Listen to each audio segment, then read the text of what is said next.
Hello and welcome.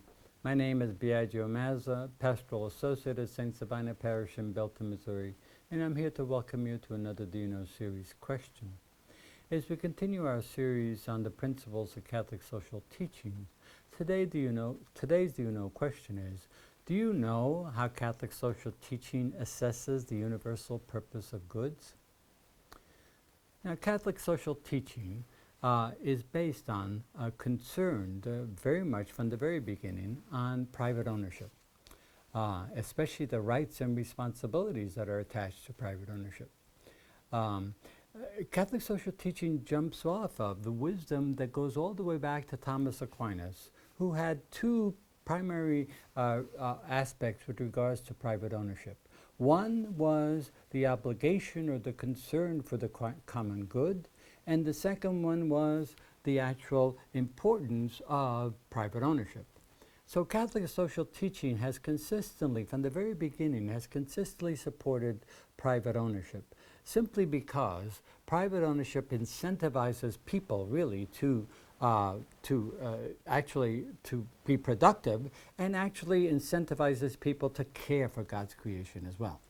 Certainly the property that they own and so on.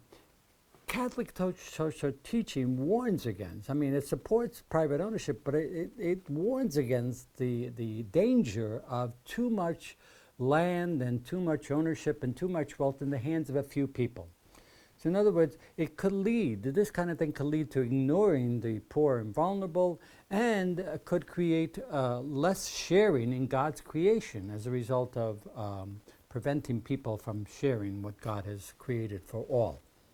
So, creation is to sustain and nourish all of God's creation, and therefore Catholic social teachings again reinforces this very much, that the use and purpose of creation. For example, in 1967, Pope Paul VI, in his Popularum Progressio on the development of people, insisted very clearly and sharply that no one is justified in having more than they can use or need, while other people lack basic necessities of life. Right?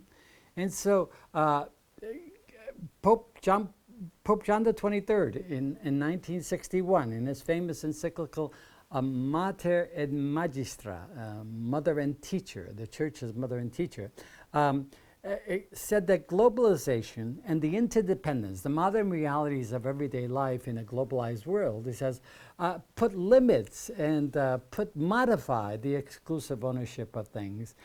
Because why? The basic necessities of life, such as electricity, fuel, broadband internet, healthcare, housing, all these things are basic necessities of life, and in looking at them, we must be responsive to the needs of all and not just a few.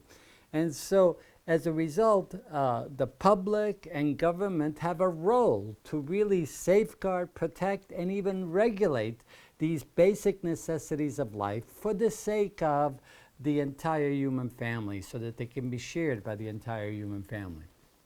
Vatican II, in its Constitution on the Church in the Modern World, very much supports regulation of these basic necessities of life. And Pope John Paul II, in 1987, in his famous encyclical Sollicitudo Res Socialis, on common concerns or on civil concerns of life, he was the 20th anniversary of the 1967 Popularum Progressum of Pope Paul VI, reinstated very clearly again that God's creation, the good of God's creation, are equally meant for all. And therefore, private ownership always has to be attuned to the obligation to care for all of God's human family. One example in our U.S. system, for example, would be the law of eminent domain. If a particular private property is needed for the common good, like, for example, in an infrastructure project, then the government has a right, after negotiating for some sort of compensation, then the government has a right to that property. It's not absolute in that sense. Therefore, Catholic social teaching challenges many of our assumptions with regards to private ownership. For example, private ownership cannot be used to disregard the needs of the poor and vulnerable. It cannot be used to harm them. And it cannot be used, private property or wealth cannot be used to prevent others from full participation in society. And therefore, a final kind of concluding way to look at this is that Catholic social teaching very strongly suggests or emphasizes the fact that access to material goods, especially those meant for all, food, healthcare, housing, and so on, cannot and should not be based on one's ability to pay. And therefore, I'd like to end, if I can, with a quote from one of the documents that we've been using consistently along, sharing Catholic social teaching, challenges and directions put out by the United States Catholic Conference of Bishops.